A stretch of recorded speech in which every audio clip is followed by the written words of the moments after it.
번째, 정체성을 확립하라. 그 두 번째 시간입니다. 논문 제목 같이 길고 복잡하죠. 자, 우리 지난주에 빌립보서를 통해서 네 번째 자질, 정체성에 대한 말씀을 나눴습니다. 간단하게만 살펴보면 우리가 교회를 다닌다고 해요. 예수 믿었어요. 구원을 받았습니다. 이거는 불변한 거예요. 하나님 입장에서 우리에게 구원을 주셨습니다. 우리 입장에서 구원을 받았습니다. 그러나 우리에게는 하나님의 능력만큼 강력한 능력이 하나가 있어요. 그 능력이 뭐예요? 자유의지라는 능력이에요. 그 능력은 하나님도 타치하지 않는 능력이에요. 선악과를 따먹으면서 생긴 능력입니다. 그 능력이 뭐예요? 자유의지. 물론 선악과 따먹기 전에 하나님 주신 의지겠죠. 자, 그러면 그 의지로 우리는 구원을 받았어도 내 의지로 구원을 어떻게 할 수 있어요? 버릴 수 있어요. 하나님 입장에서는 우리에게 구원을 주셨지만 내 자유의지로 버릴 수가 있어요. 왜 그렇습니까? 아직 우리는 완성된 구원, 천국에 들어간 것이 아니기 때문에 그래요. 이 부분에 대해서 구원파는 이미 우리는 구원을 받았기 때문에 절대로 이 구원을 잃어버릴 수 없다. 그러므로 우리가 행하는 모든 것은 선한 것이다. 죄를 짓지 않는 존재다. 이렇게 말을 해버리죠. 이게 마치 칼빈의 구원론 같지만 이거는 구원파의 이론, 이단입니다. 그래서 그들이 행하는 것은 자기가 죄를 짓고도 회개할 필요가 없는 그건 사단의 강력한 무기가 되는 거죠. 그렇지 않아요. 맞습니다. 우리는 구원을 받았습니다. 성령의 인침을 받았습니다. 우리가 제자 훈련을 받으면서 우리는 아무도 우리의 구원을 뺏어갈 수 없습니다. 그러나 아직 우리의 구원이 완성된 것이 아니기 때문에 바울은 로마서에서 이신칭의도 말하지만 빌립보에서 뭐라고 얘기를 했다고요? 두렵고 떨림으로 너의 구원을 어떻게 해라? 이루라. 아직 이루어지지 않았으니 그 구원이 이룰 때까지 우리는 어떻게 해야 된다는 겁니까? 두렵고 떨림으로 살아가야 된다는 겁니다. 여러분 주변에서 많이 보십시오. 예수 잘 믿다가 목사가 됐다가 장로가 됐다가도 신천지 이단에 빠져가는 사람들 주변에 많이 있어요. 다른 이단에 빠져가는 사람들, 심지어는 불교로 넘어가는 사람들. 그 사람들이 전도를 하다 보면 나 옛날에 교회 다녀서 난 방언도 했어. 난 옛날에 성령 체험도 했어. 이런 분도 있어요. 그런데 지금 나는 불교 신자야. 이런 분도 있어요. 어떻게 그게 가능합니까? 내 속에 자유의지가 있어서 우리가 구원을 버려버릴 수 있는 것이기 때문에. 그러므로 우리는 안심하면 안 돼요. 언제까지? 죽을 때까지. 흔들릴 필요는 없습니다. 이미 받았어요. 하지만 받았으니 내가 마음대로 살아서는 안 된다는 거예요. 그러면 두렵고 떨리는 마음으로 구원을 이루는 방법이 뭘까? 목사가 되는 겁니까? 선교사가 됩니까? 맨날 성경 읽고 맨날 성경 쓰고 맨날 기도해야만 두렵고 떨림으로 구원을 이루는 겁니까? 아니에요. 어떻게 구원을 두렵고 떨림으로 이룬다고 말했습니까? 주님이 오시는 날까지 내게 주신 그 소원, 하나님이 여러분의 각자에게 소원을 주셨어요. 그 소원을 가지고 교사가 됐고, 그 소원을 가지고 목수도 되고, 그 소원을 가지고 여러분들의 사업가도 되고, 그 소원을 가지고 여러분의 직장도 다니게 됐습니다. 다니는 여러분의 직장에서, 사업장에서 두렵고 떨림으로 어떻게 해요? 하나님이 주신 소원을 이루는 것이다.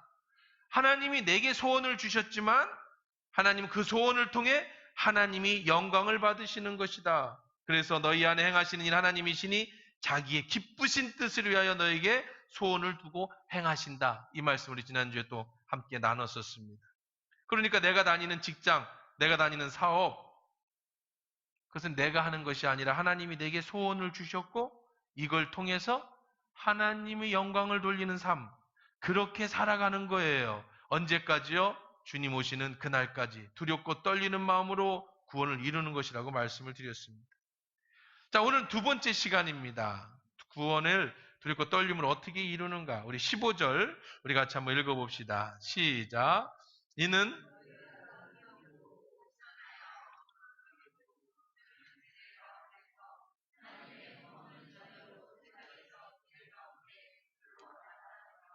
예, 우리가 빌립보서 읽다 보면, 성경 읽다 보면 어려울 때가 많이 있어요. 성경 읽으면서 무슨 말씀인지 잘 모를 때. 그래서 제가 추천해드린 메시지 성경이라는 게 있습니다. 좀 쉬운 성경인데, 쉬운 성경으로 한번 읽어보십시다. 한번 띄워줘 볼까요? 자, 읽어봅시다. 이거 아닌데. 자, 쉬운 성경 15절. 전에 거. 음, 더 전에 거. 네, 더 전에도 맨 처음 거. 네. 자, 요거 여기서부터 한번 읽어봅시다. 자, 시작.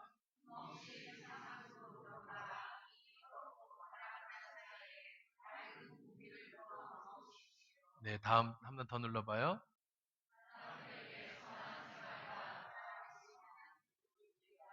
네, 15절에 우리 지금 성경은 이는 너희가 흠없고 순전하여 어그러지는 거스리는 세대 가운데 하나님의 흠없는 자녀로 세상에서 그들 가운데 빛들로 나타내심에 그렇게 했지만 요거를 좀 메시지 성경으로 의미했습니다. 흠없이 세상 속으로 들어가서 이 더럽고 타락한 사회에 맑은 공기를 불어넣으십시오. 사람들에게 선한 생활과 살아계신 하나님을 볼 수 있게 하십시오. 환하게 빛을 비추어주는 메시지를 어둠 속에 전하십시오. 지금 우리가 살아가고 있는 이 세대를 봅니다. 여러분 학교를 보고 여러분 직장을 보고 사업장을 보세요. 여러분의 소원을 주셨고 그 소원을 가지고 행하는 일하는 여러분의 삶의 자리를 한번 보십시오. 이 시대는 어려운 시대입니다. 타락한 시대입니다. 하나님의 말씀을 비춰볼 때 이 시대는 말씀의 표현대로 어그러진 시대입니다. 거스려지는 시대예요. 어그리고 거스리는 시대. 옛날이나 지금이나 말씀이 쓰여질 당시에나 그때나 다 어그러지고 하나님 말씀에서 벗어난 시대였습니다. 하나님이 창조하신 것이 무너졌어요. 지금 시대도 한번 보세요. 하나님이 남자와 여자를 창조하셨어요. 둘이 한 몸이 돼서 가정을 이루게 하셨습니다.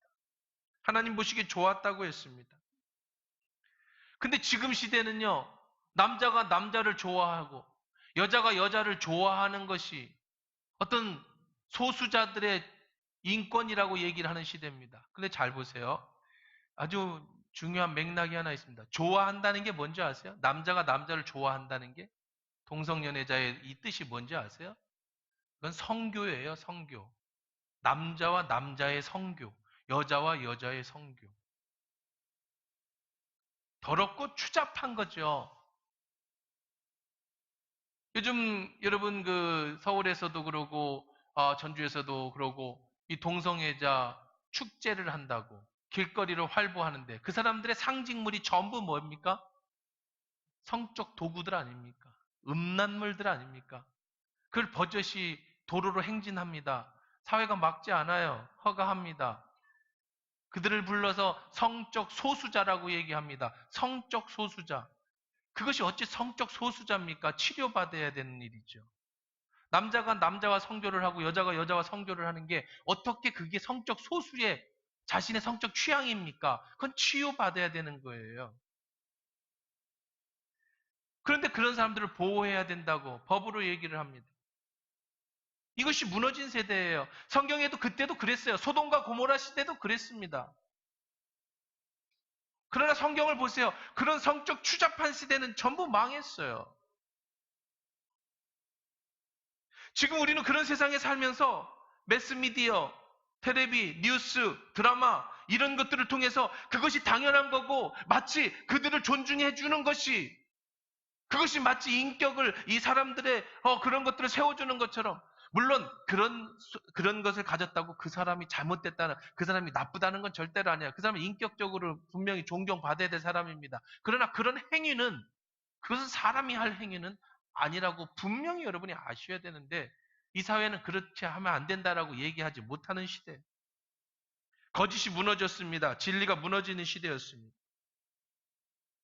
두렵고 떨림으로 구원을 이루는 사람들, 그리스도인은 어떤 사람이냐?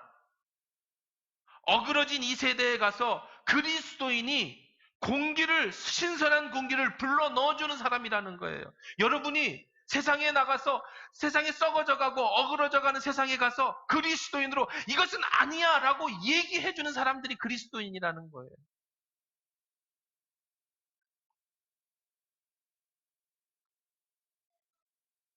여러분이 자녀로, 빛의 자녀로 사람들에게 선한 생활과 살아계신 하나님을 볼 수 있게 해주시는 것.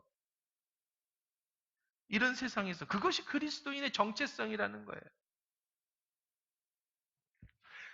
구별하셔야 됩니다. 지금 이념을 얘기하는 게 아니에요. 지금 뭐 우익이냐 좌익이냐 뭐 무슨 그런 얘기를 하는 게 아니에요. 죄의 문제를 다루고 있는 거예요. 지난주 말씀드린 것처럼 하나님 우리 속에 소원을 두셨습니다. 그리고 소원을 두고 일을 하신다고 하셨습니다. 하나님의 소원이 뭡니까? 여러분 마음에 준 소원이 뭐겠어요? 여러분에게 그 일을 맡길 수 있도록 여러분들의 그 직장에, 여러분의 사업장에, 여러분의 그런 사람으로 들어갈 수 있었던 그 하나님의 뜻이 뭘까요?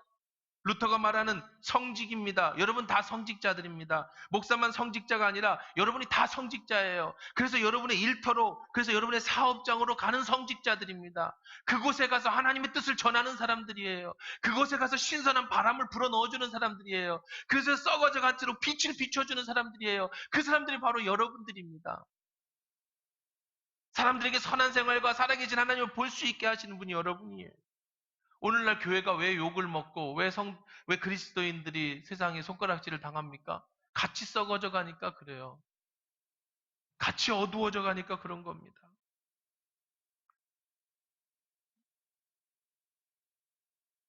지금 만나는 여러분의 동료들, 이제 여러분이 소원을 가지고 세상에 가셨죠.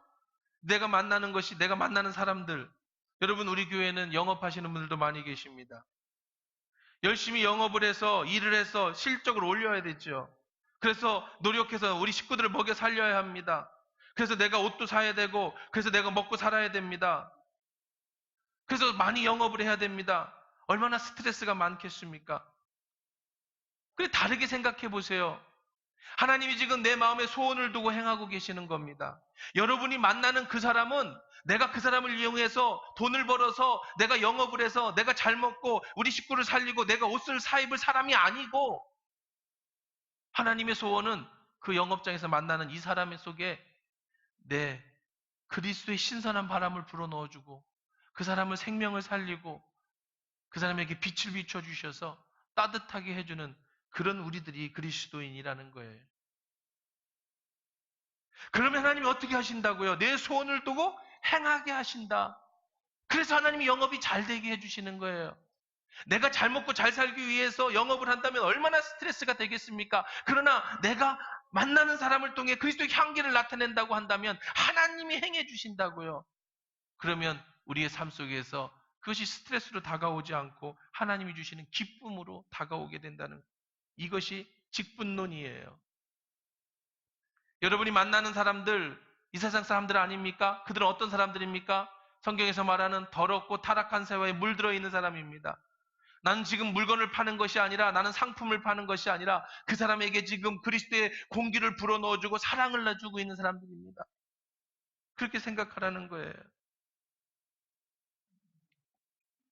여러분이 지금 가지고 있는 직업, 여러분이 가지고 있는 사업, 여러분이 가지고 만나는 모든 사람들, 그 사람들에게 그리스도의 정체성, 내가 하나님의 생명을 불어넣는 그런 하나님의 사람이다. 나는 그들에게 빛을 비춰주는 그런 사람이다라는 정체성을 가지고 그 사람들을 만나시라고요.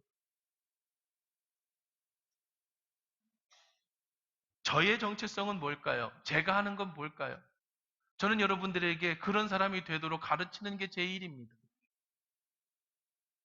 여러분에게 하나님의 말씀으로 전달해서 여러분이 이 말씀을 듣고 여러분 한 사람 한 사람이 그리스도의 빛이 되고 한 사람 한 사람이 생명력 있는 생명을 불어넣는 사람들이 돼서 여러분이 세상에 나가서 그리스도의 향기를 나타내는 사람들이 되게끔 그 일을 감당하게끔 만드는 게 제 일이에요.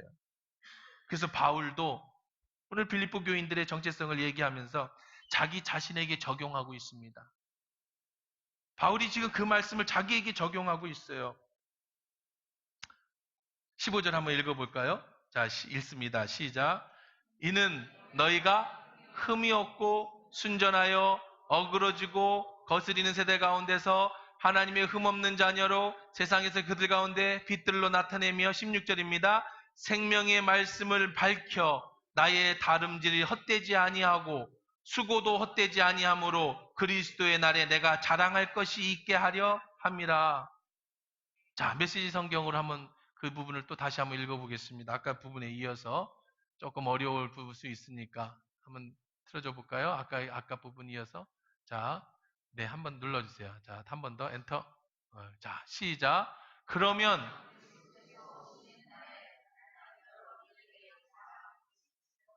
네, 또 넘겨보세요.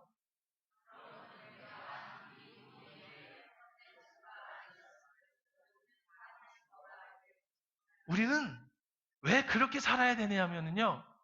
왜 힘든 세상에 가서 이 타락하고 어그러진 세상에서 같이 어그러지고 같이 타락하고 같이 썩으면 너무 편하고 너무 쉬울 것 같은데 우리는 왜 그렇게 살면 안 되느냐면요.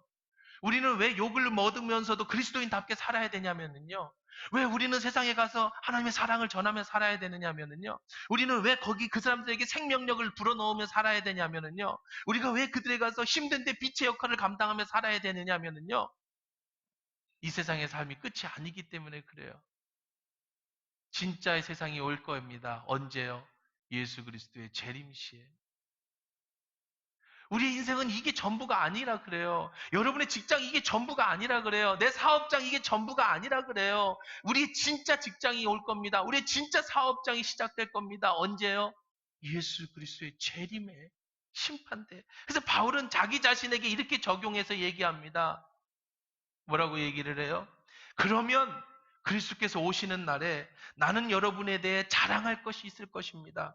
여러분은 내가 한 이 모든 일에 헛된 수고가 아니었음을 보여주는 뭐라고요? 산 증거가 될 겁니다. 이렇게 얘기하는 거예요. 하나님 앞에 나아가겠죠. 예수님 재림하시겠죠. 심판대 앞에 서겠죠. 하나님 앞에 이렇게 얘기할 겁니다. 바울이 하나님 저는 이 땅에서 빛의 역할, 소금의 역할, 그리고 말씀하시는 생명을 불어넣는 역할을 하고 왔습니다. 주님이 제게 맡겨주신 소원, 영혼들을 살리는 일, 사람들을 제자로 만드는 일, 목회하는 일을 하고 왔습니다. 그 증거로 빌립보 교인들을 내놓습니다. 이 말씀을 듣고 함께 변화된 이 그리스도인들, 이 빌립보 교인들, 이분들이 저의 산 증거입니다. 여러분이 나의 산 증거가 될 것입니다. 나는 목사니까, 나는 목회자니까 내 증거물로 여러분을 내놓는다면 여러분은 여러분에게 주신 소원대로 영업하시는 분은 영업하시는 분으로, 선생님은 선생님으로, 목수는 목수로 여러분이 사업하는 데 있어서 하나님 앞에 들고 갈 산 증거를 가지고 가십시오. 그러기 위해서 우리는 빛의 역할을 해야 되고 그래서 우리는 생명을 불어넣는 일을 해야 되는 겁니다. 그러면 하나님께서 여러분의 생명을, 여러분의 직장을, 사업장을 책임져 주실 것입니다. 이것이 바울의 오늘 말씀이에요. 어그러진 세상에서, 타락한 세상에서 바르게 산다는 거 쉬운 일이 아니겠죠.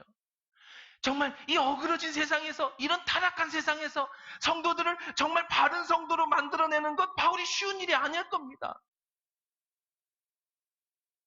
바울은 그래서 고통을 많이 당했어요. 감옥도 많이 갇혔습니다. 병도 많이 얻었어요. 지금 어디에 있어요? 감옥에 있습니다. 그리고 조금 있으면 어떻게 될 겁니까? 죽을 겁니다. 그런데 바울은 끝까지 조금이라도 더 편하게 살려고 하지 않았어요. 조금이라도 세상과 타협하려고 하지 않았어요. 끝까지 자기를 지켰습니다. 왜요? 나는 이제 조금 있으면 예수님 심판대 앞에서 내 사랑하는 주님을 만날 것이니까. 그때 나는 한 명이라도 더 내 산 증거물을 가지고 가야 하니까. 얼음물을 가장 시원하게 먹는 방법은요, 더위에서 열심히 일하고 목이 엄청 마를 때 그때 마시는 얼음물이 가장 시원한 것처럼 세상에서 빛의 자녀로 바람을 불어넣는 생명의 영역 있는 삶을 살다가 그리스도인으로 살다가 고난도 당하고 어려움을 당하다가 그때 주님을 만나서 주님으로부터 위로를 받게 된다면 이거보다 더 큰 보람이 어디 있겠느냐. 이게 우리 그리스도인의 정체성입니다. 그것을 꿈꾸고 있어요. 어그러진 세상 분명합니다. 타락한 세상 분명합니다. 드라마니 뉴스니 세상의 모든 것이 우리로 하여금 잘못된 생각을 가지게 하고 그렇게 썩어져가는 세상에서 우리를 지켜낸다라는 것, 거기서 나를 지켜내는 것도 힘들지만 다른 사람에게 좋은 영향력을 끼친다는 건 너무 힘든 세상입니다. 그러나 그렇게 살아야 되는 이유는 하나님 앞에 우리는 어떤 증거물을 가지고 가야 될 것이고 거기서 우리의 세상은 펼쳐질 것이기 때문에 너희가 나의 보람이다. 너희가 나의 상급의 증거다. 이 어그러진 세상에서 빛의 자녀답게 나의 삶, 너희들의 삶 자체가 내 증거다. 하나님이 내게 증거물을 내놓으라고 한다면 나는 아낌없이 너희들을 내어놓을 것이다. 빌립보 교인들이 나의 증거입니다. 그리스도의 날, 예수님의 재림하는 날, 나는 너희들을 자랑하게 될 것이고 하나님께서 심판석에서 빛의 자녀로 산 증거를 내놓으라고 할 때 자랑스럽게 너희를 내놓을 것이다. 마치 어린 아이를 키우는 것 같이 아이를 태어나면 똥기저귀도 갈아줘야 되고 아프면 병원도 데려가고 잠도 못 자고 고생하고 사춘기에 반항하는 거 다 다독여주고 교육시켜. 그러나 나중에 애가 장성하고 크면 얘가 내 아들이에요. 얘가 내 딸이에요. 아버지 어머니의 사랑으로 제가 이렇게 컸어요. 자랑하는 자녀들의 입을 통해서 보람을 느끼는 것처럼 바울은 너희들이 바로 내 자랑이다. 바울이 지금 늙었습니다. 병들었습니다. 아무도 찾아보는 이 없습니다. 근데 빌립보 교인들은 에바브로디도 편을 통해서 물질을 보내주며 편지를 보내주면서 바울을 도와주고 있어요. 바울은 그들이 너무 고마웠어요. 그들에게 위로의 편지를 쓰고 있습니다. 빛의 자녀답게 살아라. 바로 너희들이 내 자랑이다. 목사의 자랑은 성도고 성도의 자랑은 목사가 되어야 됩니다. 성도가 다른 교회 목사 자랑을 하면 그 교회로 가야 되는 거예요. 그건 그 성도가 아니에요. 목사가 자기네 교회 성도를 욕하면 떠나야 되는 겁니다. 그 교회 목사가 아닌 거예요. 우리 교회는 저의 자랑입니다. 우리 교회는 다투지 않는 교회. 20년 제가 목회를 하면서 다투는 걸 본 적이 없어요. 이것이 자랑입니다. 다른 교회 같으면 벌써 사람들이 나갔고 벌써 싸움이 나고 시험에 빠졌을 일도 성도들이 너그러운 마음으로 이해하고 다툼과 시기가 없이 구원을 이루는 삶이 제 자랑이죠. 빌립보 교인들에게 모든 일에 원망과 시비가 없게 하라고 14절에 얘기했어요. 이 교회는 2명의 리더가 다투고 있었습니다. 그러나 우리는 그런 것도 없는 아름다운 교회입니다. 힘들고 어려운 사람이 없는 게 자랑이 아닙니다. 우리 교회만큼 힘든 서민들이 사는 교회도 많지 않아요. 그래도 힘들어도 주님만 섬기면서 사는 여러분들, 금요기도 후에 열심히 나와서 부르짖으며 주님의 도우심을 구하며 살아가는 믿음의 사람들, 힘들고 어려워도 주님 의지하면서 사람 바라보지 않고 주님 말씀 안에서 회복되어지는 여러분들이 저의 자랑이죠. 그래서 바울은 17절에 이렇게 고백을 합니다. 만일 너희 믿음의 재물과 섬김 위에 내가 나를 전제로 드릴지라도 나는 기뻐하고 너희 무리와 함께 기뻐할 것이다. 무슨 뜻입니까? 내가 지금 순교를 당한다고 할지라도 내가 너희들의 헌신과 수고 후에 나의 몸을 지금 번제로 드린다 할지라도 태워드린다 할지라도 나는 죽으면서까지 너희들을 생각하며 나는 웃으면서 죽게 될 것이다. 바울이 참 행복하다고 말합니다. 바울은 참 기쁘다고 말합니다. 수없이 감옥에 갇히고 매를 맞고 인간적으로 보면 볼품없고 불쌍하게 살았지만 그는 죽음 앞에서 빌립보 교인들을 생각하니 그들의 위로를 생각하니 아, 내가 헛살지는 않았구나. 그 죽음 앞에서 나는 너희들 때문에 기뻐하고 있다. 저는 이 말씀을 묵상하면서 그 간절한 고백을 저에게도 적용해 보았어요. 나는 죽기 전에 바울과 같은 고백을 할 수 있을까? 나는 죽기 전에 내가 남겨놓은 믿음의 제자들이 내가 목사님의 영향을 받아서 말씀 위에서 신앙생활 잘했다고 하시는 분들이 얼마나 많이 있었을까? 내가 늙고 병들었을 때 함께 와서 위로해주고 감사해야 하는 필리포 교인들 같은 사람들이 몇 명이나 있을까? 나는 바울과 같이 말할 수 있을까? 저도 한 교회에서 20년을 목회를 했습니다. 아까 얘기한 대로 자랑도 늘어나고 감사도 늘어났어요. 여기 계신 분들이 태반이 거의 90%가 제가 온 이후에 오신 분들이죠. 그때 올 때만 해도 열악한 환경이었습니다. IMF가 제가 1999년도에 하나교회를 왔는데 98년도에 IMF로 교회가 큰 빛에 거의 위태로워질 때, 거의 존폐 위기에 있을 때 호주에서 유학하던 저를 지금의 장로님들이 전화해서 부탁을 했습니다. 저는 어렸습니다. 20대 후반이었어요. 내가 가서 뭘 할 수 있는 게 아무것도 없었어요. 거기서 저는 이미 터를 잡고 영주권을 받고 거기서 이제 제 꿈을 펼치려고 모든 것이 다 준비되어 있던 때였어요.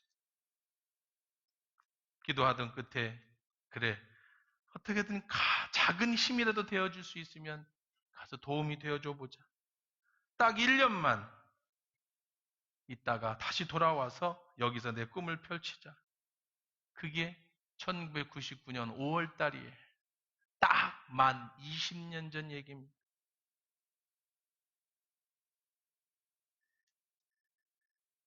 그동안 많은 일들이 있었습니다. 젊었던 우리 장로님들은 이제 한갑이 다 넘어가서 이제 나이가 같이 교회와 함께 들어버렸고, 젊은 청년이었던 꿈 많았던 저도 이제 중년이라고 하기도 훌쩍 넘어버린 나이가 되었습니다. 그동안 교회는 안정되었습니다. 중직자도 세워졌고 당연히 재정적 어려움도 다 극복했습니다. 이제 교회가 당회가 구성되면서 장로님들이 목사 위임을 하자고 장로님들 세워지면서 말씀을 하십니다.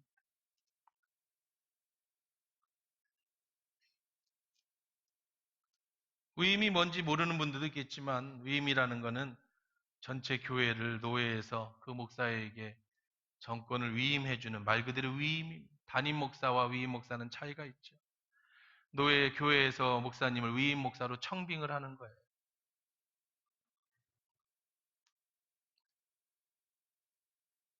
당회가 구성되자마자 예수 장로님들이 위임식을 같이 갖자고 얘기를 하셨어요. 그때부터 지금까지 저는 더 기도해 보십시오. 교회가 위임 목사를 모실 수 있도록 그것이 준비가 되어졌는가를 살펴야 됩니다. 몇 번 얘기할 때마다 제가 더 기도하십시다, 더 기도하십시다. 근데 사실은 제 마음이 더 무겁습니다.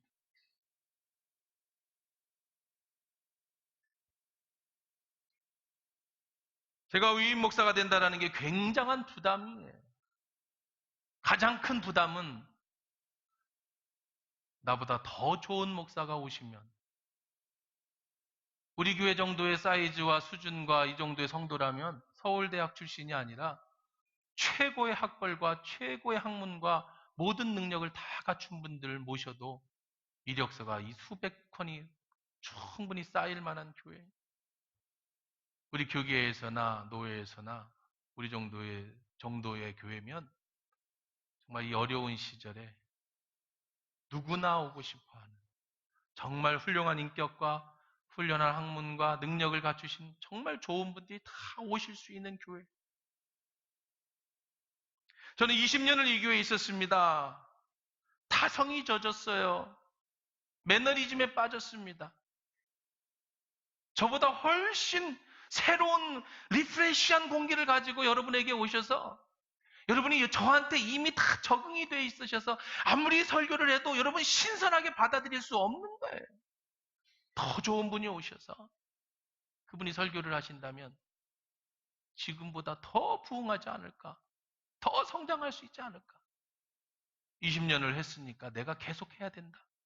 위임을 해야 된다. 그것이 제일 큰 부담이에요.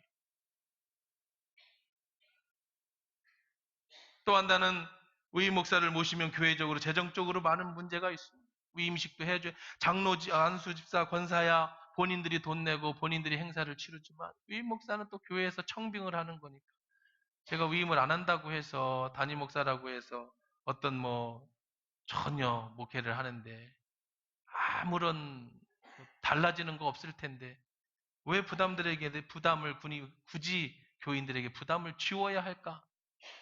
이런 고민이었습니다.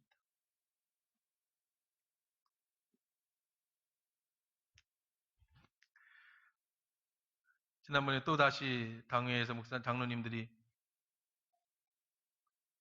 위임을 간곡하게 말씀하셔서 그러면 오늘 대리당회장을 모시고 회의를 해라. 당회도 하고 공동회의도 하고. 그렇다고 위임을 받는 건 아닙니다. 위임식은 또 노회에 가서 노회 정치부에서 허가가 나야 되는 일이고 정치부에서 위임국장을 임명을 해서 다시 그 위임국장 중심으로 교회가 목사님을 모실 수 있는 준비를 갖추어서 위임식까지 해야 되는데 노회가 가을 노회 때 허가가 나니까 빠르면 올 연말이나 늦으면 내년 봄이 될 수 있죠.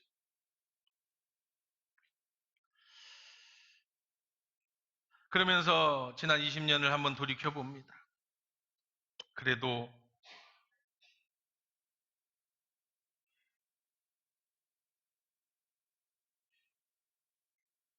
함께 모여서 어릴 때부터 태어난 아이가 벌써 20년을 같이 이 교회에서 크니 결혼하는 아이도 있고요. 또 군대 간 친구, 또 결혼해서 아기를 안고 온 친구들. 많은 분들이 제게 오셔서 목사님 이 교회에 제가 와서 우리 가정이 회복되었습니다. 이 교회에 와서 정말 아이들이 잘 컸습니다. 그렇게 큰 아이들이 어릴 때 목사님을 만나서 저희 가정이 이렇게 제가 지금까지 이렇게 됐습니다 하는 얘기를 참 많이 들었어요. 아마 대부분 그러셨겠죠. 내 생각에 그렇다고 아닌 사람도 아닐 수도 있겠죠. 그리고 뒤돌아보면 그게 보람이죠.